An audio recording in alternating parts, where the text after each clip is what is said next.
लखनपुर नामक एक गांव में एक छोटे से घर में बूढ़ी माँ अपने बेटे राजू के साथ रहती थी। वह विधवा थी और उसकी पूरी दुनिया बस उसका बेटा ही था। उसका बेटा राजू बहुत आलसी और लापरवाह था, जबकि उसकी माँ बहुत मेहनती और साफ दिल की थी। माँ, ओ माँ, खाना बना क्या? मुझे बहुत भूख लगी है, जल्दी दो। लगता है खाना अभी तक बना नहीं है। पता नहीं माँ क्या करती रहती है, मुझे जाके देखना पड़ेगा।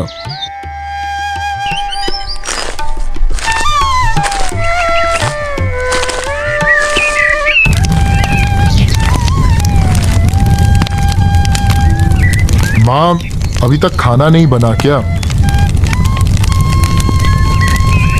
हाँ बेटा, बस बन ही गया।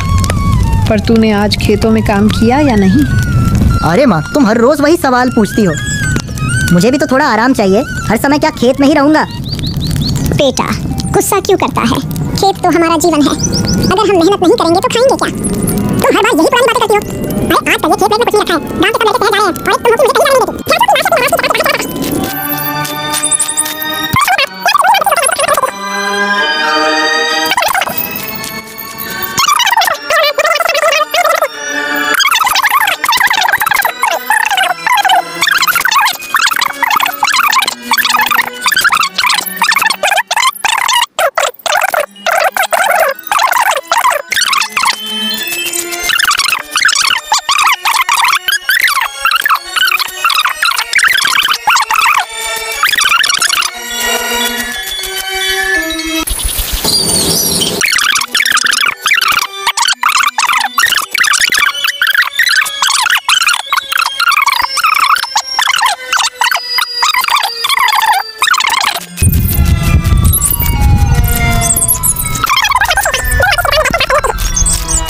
तुम मुझे कहीं जाने नहीं देती। गांव के बाहर गए हैं।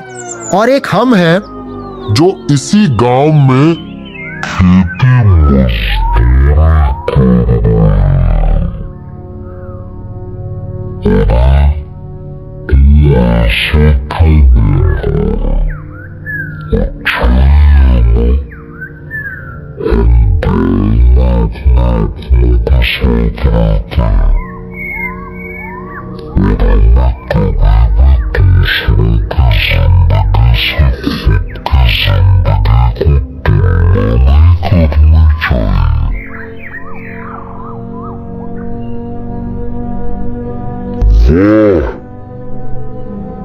बहुत बड़ी-बड़ी बातें करने लगा है। ये सब बड़ी-बड़ी बातें नहीं है। हम अब बड़े हो गए हैं। हमें अब घर की जिम्मेदारी उठाना सीखना होगा। तू भी थोड़ा अपनी माँ का ख्याल रखा कर, समझा? अरे ठीक है, इतना ज्ञान मत दे। अभी मैं चलता हूँ, मुझे बहुत भूख लगी है। राजू ये बोल के चिड़चिड़ा मन से घर को लौटता है।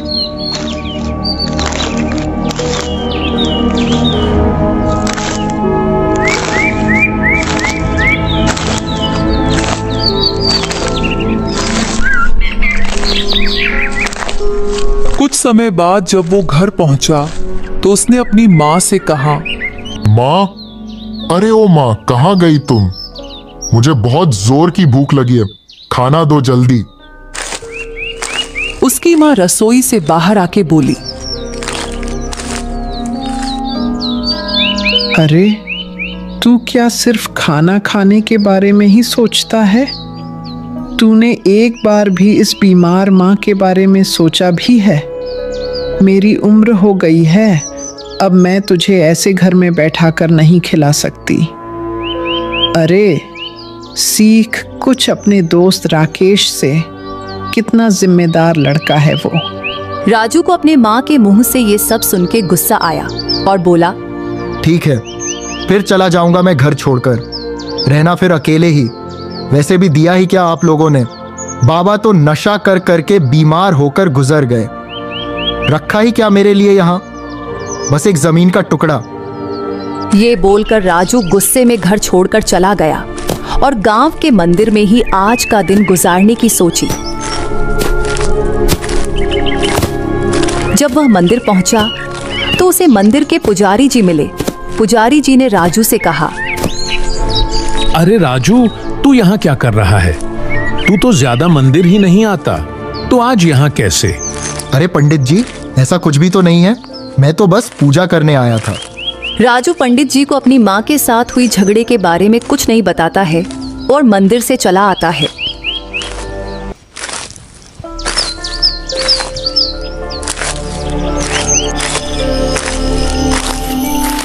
थोड़ी देर बाद शाम भी हो जाती है। राजू थक हार कर घर लौट आता है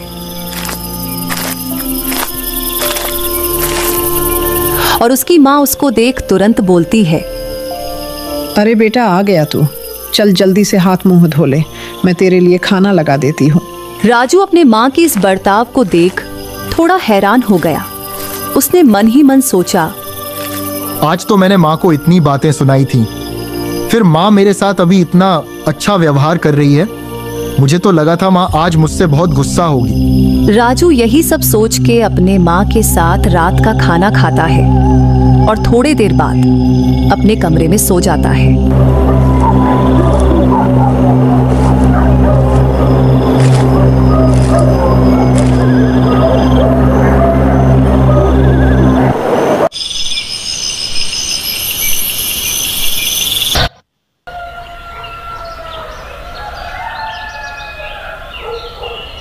अगली सुबह राजू फिर से राकेश की दुकान में जाता है।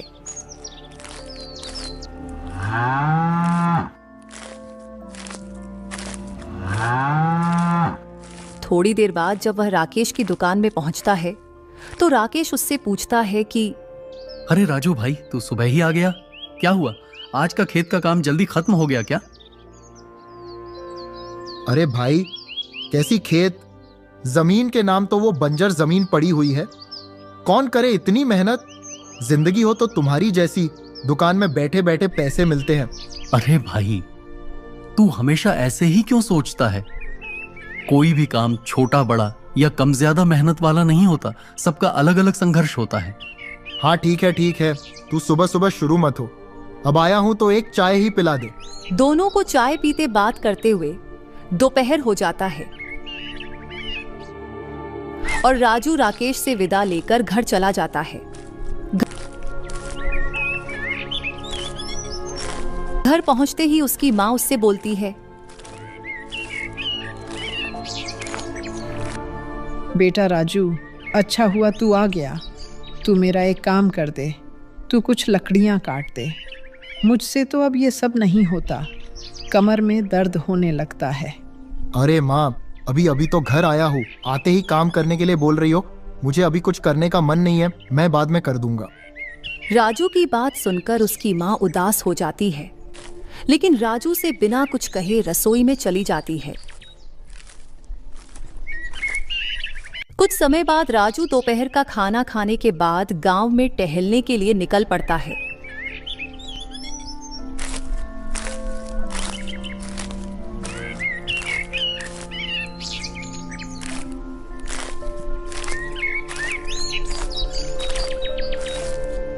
रास्ते में उसको भूपति नाम का एक जमींदार मिलता है। जमींदार राजू को देखकर उससे बोलता है, अरे राजू, कहाँ इधर उधर भटक रहा है? मुझे अपने खेत के लिए कुछ मजदूरों की जरूरत है, तू भी आजा, अच्छे पैसे दूंगा। राजू इतराते हुए बोलता है, अरे सेठ जी, मैं ये सब मजदूरी वाले काम नहीं करता, आप किसी और को ढूंढ लो। राजू ये बोलकर वहां से राकेश की दुकान की ओर चला गया। राकेश राजू को देखकर पूछता है, अरे राजू भाई, तू अभी थोड़ी देर पहले ही तो यहाँ से गया था ना, अभी फिर से आ गया? अरे कुछ अपनी उस बूढ़ी माँ की भी मदद कर लिया कर, ऐसे दिन भर मत घुमा कर भाई। अरे अब तू शुरू मत हो यार, सब लोग तो बस मुझे ही सुनाते रहता है। अरे सहन से जीने भी दोगे तुम लोग? अरे तू गुस्सा क्यों कर रहा है? मैं तो तेरे ही भले के लिए बोलता हूँ। ये सब छोड़, अभी मेरे मन में एक विचार आया है। मैं सोच रहा हूँ कि मैं भी तेरे ही तरह एक गांव में ही दुकान खोल लूं। राकेश थोड़ा हैरान होकर राजू से पूछता है, तू दुकान खोलेगा? किस चीज का दुकान खोलेगा? तू दुकान चला भी पाएगा?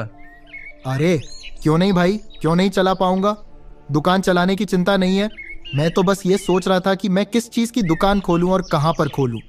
ठीक है, फिर तूने अगर दुकान खोलने की ठान ही ली है तो एक काम कर, तू फल का दुकान खोल। हमारे गांव में कोई भी फल की दुकान नहीं है। गांव के सब लोग बाजार जाकर ही फल खरीदते हैं। और तू जगह की चिंता मत कर। मेरे जो गिरधारी चाचा है ना, तू उनसे बात कर, वो तुझे गांव में एक अच्छी सी जगह पर दुकान दिलवाएंगे। राजू थोड़े समय बाद गिरधारी लाल से मिलने आता है।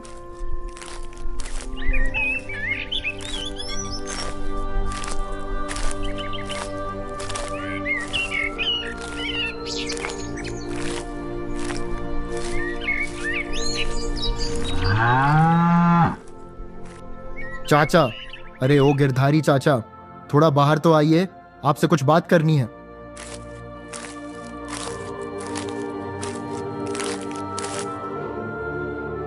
अरे राजू, तू यहाँ क्या कर रहा है? कुछ काम था क्या? हाँ चाचा, राकेश ने बताया कि आप ही मेरी मदद कर सकते हो। मुझे गांव में एक दुकान खोलनी है और मुझे एक अच्छी सी जगह चाहिए थी। अरे वाह, ये तो अच्छी बात है। आखिर तू भी जिम्मेदार लड़का बन ही गया है। ठीक है, मैं कुछ इंतजाम करता हूँ, लेकिन हाँ, दुकान का भाड़ा हर महीने समय पर देना होगा। ठीक है, मुझे मंजूर है। आपको बहुत बहुत धन्यवाद। ऐसे ही कुछ दिनों में राजू इधर उधर से कुछ पैसे जुटाकर दुकान खोल लेता है। लेकिन राजू दुकानदारी में कच्चा था। उसे तो अपने ग्राहकों के साथ ठीक से व्यवहार भी नहीं करना आता था। धीरे धीरे राजू का दुकानदारी में भी मन नहीं लग रहा था। अरे मैं तो थक गया हूँ दुकान में बैठते बैठते। आज तो ग्राहक भी नहीं आ रही है। कितने दिनों से कहीं घूमने भी नहीं जा पा रहा। ये दुकानदारी से अच्छा तो घर में थोड़ा सो ही लेता। ये सब सोच के राजू दुकान बंद करके घर की ओर निकल गया।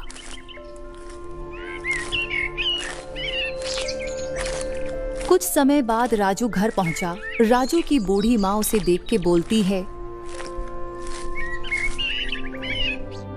बेटा राजू, तू आज इतनी जल्दी घर आ गया।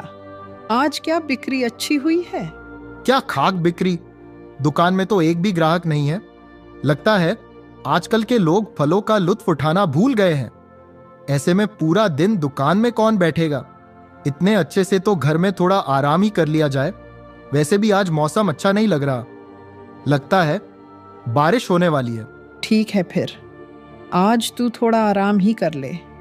बारिश भी होने वाली है। लेकिन बेटा, कल याद से दुकान में चले जाना। तू ऐसे रोज रोज आराम के बारे में सोचेगा तो कैसे चलेगा? बहुत मुश्किलों से तो तुझे ये दुकान मिली है। इसे अपनी आलस की वजह से हाथ से मत जाने देना। हाँ माँ, ठीक है। तुम इतनी चिंता क्यों करती रहती हो? अभी तुम यहाँ से जाओ, मुझे थोड़ा आराम करने दो। ये बोल के राजू अपने चारपाई में लेट जाता है और उसकी माँ खाना बनाने के लिए रसोई चली जाती है। और तभी हल्की हल्की बारिश भी होने लगती है। एक दिन जब रामू नाम का एक व्यक्ति उसकी दुकान में आया। अरे राजू, मुझे कुछ फल चाहिए थे रे। तू कुछ अच्छे फल निकाल दे मुझे। एक काम कर, मुझे 1 दर्जन केले और 1 किलो सेब दे। लेकिन ये तो बता, सेब कितने किलो हैं? अरे चाचा, क्या दाम के बारे में पूछते हो? गांव के लोगों से क्या ज्यादा पैसे लूंगा? आपको सिर्फ 200 रुपए किलो के भाव में दे दूंगा। अरे अरे, पागल हो गया है क्या? इतना दाम किस बात का भाई? बाजार में तो 150 रुपए किलो मिलता है। तू तो यहाँ गांव वालों को लूट रहा है रे। अरे ओ चाचा, लेना है तो लो, वरना निकल लो। ये लूटने की बात मत करो, ठीक है? हाँ, जा रहा हूँ। वैसे भी कौन ही तेरी दुकान से फल खरीदेगा? रामू राजू की कड़वी बातें सुन के वहां से चला जाता है। राजू के ऐसे रूखे व्यवहार की वजह से गांव के लोगों ने उसकी दुकान से फल खरीदने आना बंद कर दिया था। परिणाम स्वरूप उसकी दुकान के फल खराब होने लग जाते थे। दुकान में बिक्री नहीं होने के कारण वह दुकान का भाड़ा भी नहीं दे पाता था और उसने गांव के कई लोगों से उधार भी ले रखा था। गांव के लोग उससे बार बार उधारी के पैसे मांगने आते थे और उसको धमकी भी दे जाते थे। अबे ओ राजू, नालायक कहीं का, कब देगा हमारे पैसे? पैसे दे, नहीं तो तेरा ऐसा हल करूंगा कि तुझे कोई पहचान भी नहीं पाएगा। कुछ दिनों बाद दुकान का भाड़ा ना भरने की वजह से उसकी दुकान बंद करवा दी गई। लेकिन वह इतना लापरवाह लड़का था कि उस पर इन सब चीजों का कुछ प्रभाव नहीं हो रहा था। एक दिन जब राजू गांव में ऐसे ही घूम रहा था तो उसको रास्ते में दो लोग घेर लेते हैं और उसको धमकी देते हुए बोलते हैं, अबे ओ राजू, बहुत हो गया तेरा, सीधे सीधे हमारे पैसे वापस कर, नहीं तो तुझे बहुत पीटेंगे और सारा पैसा यहीं वसूलेंगे। अरे अरे भाई, इतना गुस्सा मत करो, मैं आज ही तुम लोगों का पैसा वापस कर दूंगा। ठीक है, आज शाम तक पैसे मिल जाने चाहिए, नहीं तो तेरा बुरा हाल कर देंगे। राजू उन लोगों की बात से बहुत डर जाता है और परेशान होने लगता है। तभी उसके मन में एक ख्याल आता है, माँ के पास कुछ गहने हैं, मैं जाकर फिलहाल उनको लेकर जमींदार के पास गिरवी रखकर गांव वालों का उधार चुकता कर देता हूँ, नहीं तो मेरी बहुत पिटाई होगी। ये सब सोच के राजू अपने माँ के गहने चुपचाप चुरा कर जमींदार के पास गिरवी रखने जाता है।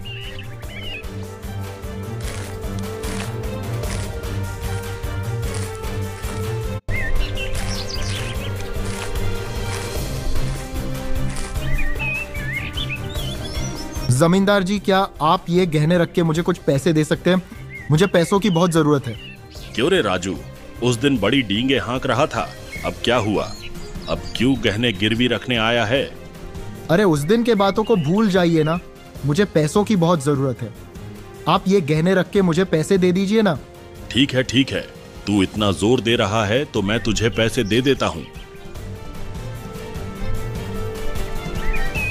जमींदार से पैसे लेके राजू अपना सारा उधार चुकता कर देता है। ये लो तुम लोगों के पैसे, अब दोबारा पैसे मांगने मत आना। हाँ हाँ, हमें भी कोई शौक नहीं है तुझसे पैसे मांगने का, हम तो अपने हक के पैसे मांग रहे थे। ऐसे ही कुछ दिन बीत जाते हैं। एक दिन जब राजू की माँ अपनी अलमारी देखती है तो उसे अपने गहने नहीं मिलते। गहने नहीं मिलने पर वह बहुत परेशान हो जाती है और हड़बड़ाते हुए राजू को ढूंढने गांव में निकल जाती है।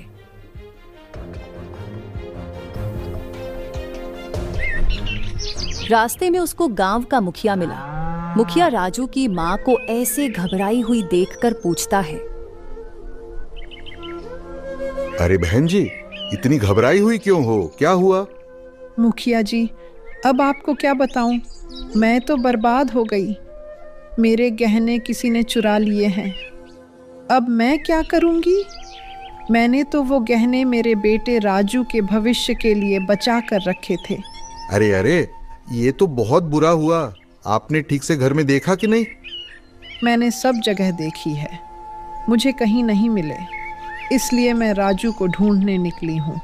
शायद वही कुछ कर पाए। मैं इस उम्र में कहाँ कहाँ जाऊंगी। सुनिए बहन जी, आपसे एक बात बोलना चाहूंगा, आप बुरा मत मानिएगा। क्या हुआ है मुखिया जी, ऐसी क्या बात है? मुझे लगता है राजू ने ही गहने लिए होंगे। गांव में उसके ऊपर बहुत उधारी थी और हाल ही में उसने अपनी सारी उधारी चुका दिए थे। राजू ऐसा नहीं कर सकता मुखिया जी, वह लापरवाह जरूर है लेकिन कभी चोरी नहीं कर सकता। राजू की बूढ़ी माँ मुखिया की बातें सुनकर उदासी भरे मन से घर लौट गई।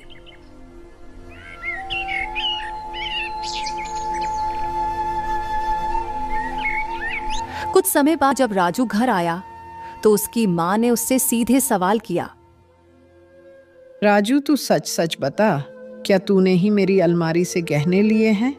अपने माँ से ये सुनने के बाद राजू कुछ भी नहीं छुपाता है और अपनी माँ को सब कुछ बता देता है।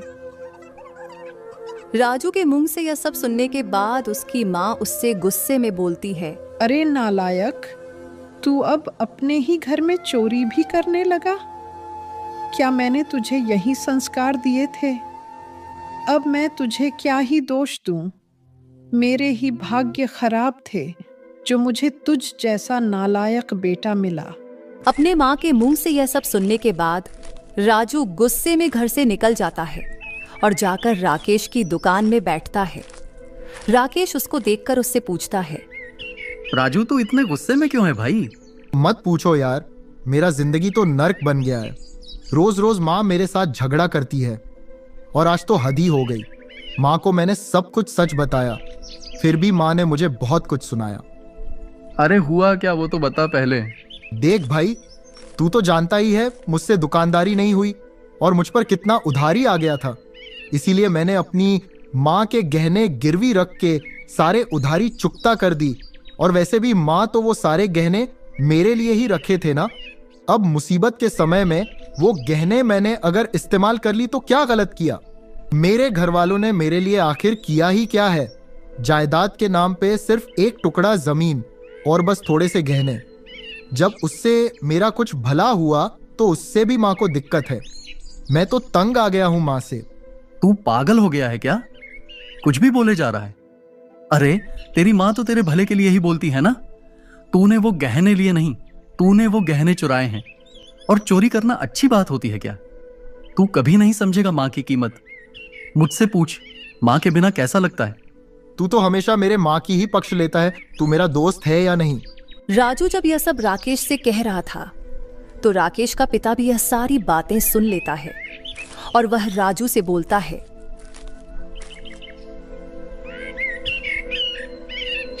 अरे राजू बेटा, तू तो बिल्कुल अपने पिता की तरह निकला रे। तेरी वो बेचारी बूढ़ी माँ ने तेरे लिए क्या क्या नहीं किया, लेकिन तू है कि अपनी माँ के बारे में ऐसी सोच रखता है। तू कितना बुरा बेटा है रे। तू तो बिल्कुल अपने पिता की तरह लापरवाह और स्वार्थी है। तेरे पिता ने तो अपने नशे के लिए तेरे दादाजी से मिली हुई सारी जमीन बेचकर खत्म कर दी, लेकिन तेरी माँ ने तेरे पिता से लड़कर तेरे भविष्य के खातिर थोड़ी जमीन बचा ली। अरे जब तू छोटा था तब तेरी माँ दूसरों के घर में काम करके तेरा पालन पोषण करती थी और अब तू उनके किए कर्मों का यह सिला दे रहा है। राकेश के पिता से यह सुनने के बाद राजू को बहुत बुरा लगा और उसको अपने माँ के साथ किए हुए बुरे बर्ताव का पछतावा होने लगा। आप सही बोल रहे हो, मुझसे बहुत बड़ी गलती हो गया। मुझे पता नहीं था माँ ने मेरे लिए क्या क्या सहा है। आपने तो मेरी आंखें खोल दी चाचा जी। मैं बेवकूफ बार बार अपनी माँ को दुखी कर देता था। मुझे तो नर्क में भी जगह नहीं मिलनी चाहिए। अब मैं क्या करूं? किस मुंह से मैं माँ से माफी मांगू? मैं तो माफी का भी हकदार नहीं हूं। अरे राजू, तू मायूस मत हो। वो तेरी माँ है और माँ कभी अपने बच्चों से नाराज नहीं रहती। हाँ बेटा, जो हुआ सो हुआ। मान लिया कि तूने गलती की है, लेकिन तू इस गलती का प्रायश्चित कर सकता है। तू अभी घर जा और अपनी माँ से माफी मांग और आगे से उनका अच्छे से ख्याल रखना। उन्हें कोई भी तकलीफ मत होने देना। बेचारी ने अपनी जिंदगी में बहुत कुछ सहा है। राजू उन लोगों से ये सब बात करके घर की ओर निकला। घर पहुंचकर राजू अपनी माँ से अपनी गलती की माफी मांगता है। माँ, मुझे माफ कर दो। मैंने बहुत गलतियां की है। मैंने आपको बहुत ठेस पहुंचाई है, लेकिन माँ अब से आपको कुछ भी तकलीफ नहीं होने दूंगा और मैं आपके गहने भी वापस लाऊंगा। माँ, मैं रोज बहुत मेहनत करूंगा। कोई बात नहीं बेटा, देर से ही सही, तू समझा आखिर। लेकिन बेटा, तुझे मेरे लिए कुछ भी करने की जरूरत नहीं है। मैं तो तेरे भविष्य को लेकर चिंता करती हूँ, इसलिए तुझे काम करने के लिए बोलती हूँ। मेरा क्या है, मैं तो अब बूढ़ी हो गई हूँ ना। तू तो बस मेरे साथ अच्छे से बातचीत कर लिया करना और मुझसे कभी दूर मत जाना। यही मेरे पास रहकर जो भी तू कमाएगा उसी में मैं खुश रहूंगी। ये सब बात करते हुए दोनों माँ बेटे की आंखों में आंसू आ रहे थे।